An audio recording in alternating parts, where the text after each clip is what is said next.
कोई अपना नहीं होता। गंगा के तट पर शीतल हवा बह रही थी। एक वृद्ध भिक्षु, जिनकी आंखों में गहराई और अनुभव की परछाइयां थीं, अपने शिष्यों के साथ बैठे थे। वह थे महात्मा गौतम बुद्ध। उनके चारों ओर शांति और सहजता का एक अद्भुत वातावरण था। शिष्य ध्यानमग्न होकर उनकी वाणी को सुनने के लिए तैयार बैठे थे। बुद्ध ने गहरी सांस ली और बोले, आज मैं तुम्हें एक ऐसी कहानी सुनाने जा रहा हूं जो तुम्हारे हृदय के गहरे भावों को छू जाएगी। ये कहानी है मोह और माया के बंधन की, और यह समझाने की कि इस संसार में वास्तव में कोई अपना नहीं होता।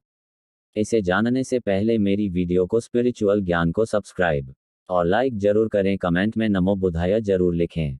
जब तक हम कहते नहीं, तब तक आप लोग वीडियो को लाइक और सब्सक्राइब नहीं करते हैं। प्लीज़ हाथ जोड़कर रिक्वेस्ट है आप लोगों से। चलिए कहानी को शुरू करते हैं। बहुत समय पहले श्रावस्ती में एक अमीर व्यापारी रहता था। नाम था अनाथपिंडिक।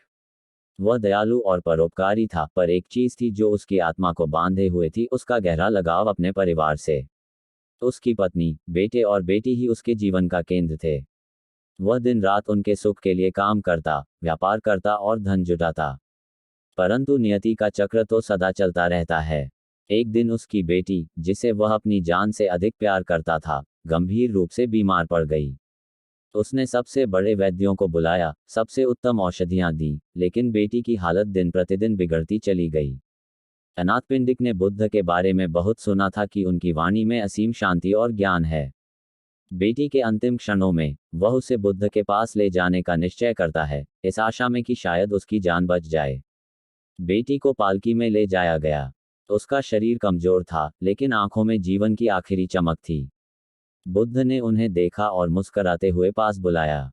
क्या तुम डर रही हो? बुद्ध ने बेटी से पूछा। लड़की ने कमजोर स्वर में कहा, हाँ, मैं मरना नहीं चाहती।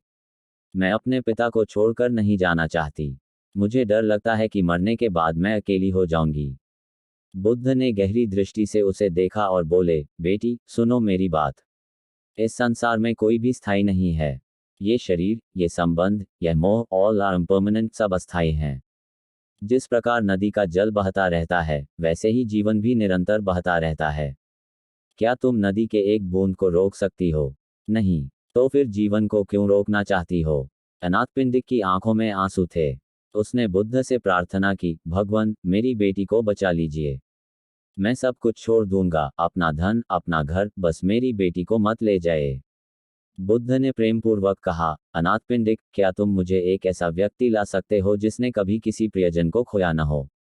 अगर तुम ऐसा कर सको, तो मैं तुम्हारी बेटी को अमर कर दूंगा। अनाथपिंडिक ये सुनकर तुरंत दौड़ पड़ा।